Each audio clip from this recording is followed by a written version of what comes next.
I wanted to talk to both of you about the Prime Minister and this idea about, OK, every poll you look at, he's below water on an indices somewhere, but particularly significant things in and around, his leadership, or even, as I said, some of these preferred Prime Minister things.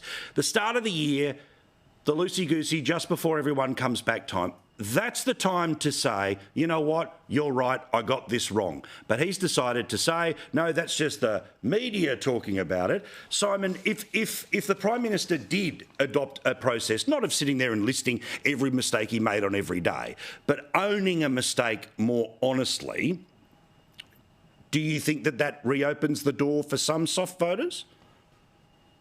I think the first challenge is there. You've got to get a politician to acknowledge they made. Yeah. I realise that. Absolutely. And I think you mentioned this in your intro. I think one of the things, so the informational landscape has changed around politics. It used to be that, your political information was mediated by the media and all these sorts of things. And even if you wanted to switch off from it, it was difficult because it was always there, the 6 o'clock news, those sorts of things. That is no longer the landscape we are in. We are in a landscape now where politicians have to compete for attention because you've got social media, people create their own news feeds, et cetera, et cetera. So you need to cut through. And yes, that is hugely about what you've got to say, but it is also very much about how you say it. And we hear it in the focus groups all the time that, politicians that sound like politicians, we just zone out. Now, when people say they zone out now, that literally means they stop the video. They click on another link and open something else. They completely stop listening. It's not like they're sort of sitting, I'm just zoning out while I'm watching this piece, this article on the news, but I'm kind of taking it in, really it's in the background. That's not even happening.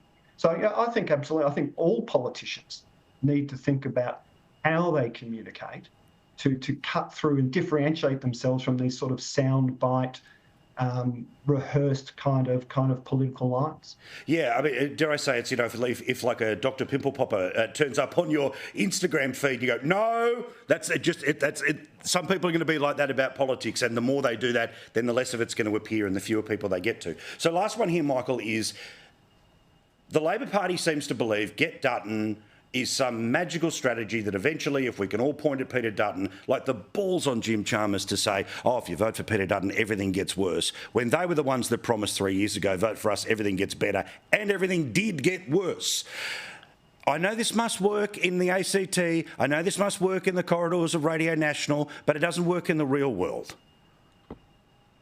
No, mate, it doesn't. And they've been trying this for 2 years, they don't forget. And Dutton's numbers keep getting stronger. I mean, attacking the opposition leader is not a substitute for explaining your second-term agenda and giving people a really strong reason to vote for you.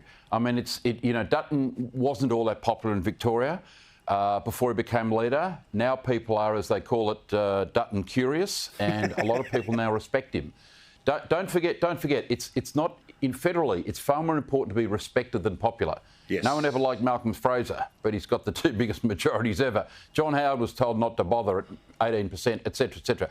The other thing, so attacking Dutton is not going to work. It's not going to work. It's failed for 2 years. Everything Albanese's tried for the last 6 or 8 months to reset has failed. The other thing I should mention that's working badly against Labor here in Victoria are these Palestinian demonstrations and this Australia Day demonstration today. So people in the outer suburbs are going to pick up the paper tomorrow and read that at this demonstration today, where the Palestinian extremists got together with these, the many of whom hate Australia, the demonstrations against Australia Day. Speakers at this demonstration today described the police as racists, people who are attending the tennis tonight as fascists. What? And then if you think that's bad enough, one of the speakers got up and said the government is trying to make Aboriginal people extinct. Oh, come on. In other words, one of those extremists got up and basically said Albanese is trying to murder the Aboriginal population. Extraordinary. These people are on another planet. And rightly or wrongly, Albanese, because he's associated with the hard left of Australian politics, as I said, as he always has been in the hard left of the Labor Party, people sort of consider Albanese a fellow traveller. The voters down here sort of see Albanese as, a fellow traveller of these leftists, because that's the way he's always been. He's been incredibly weak on Israel. He's been incredibly weak on the Jewish community. So they're suffering a lot down here because of these extremist demonstrations. They are not helping Labor in the marginal seats at all. Fascinating.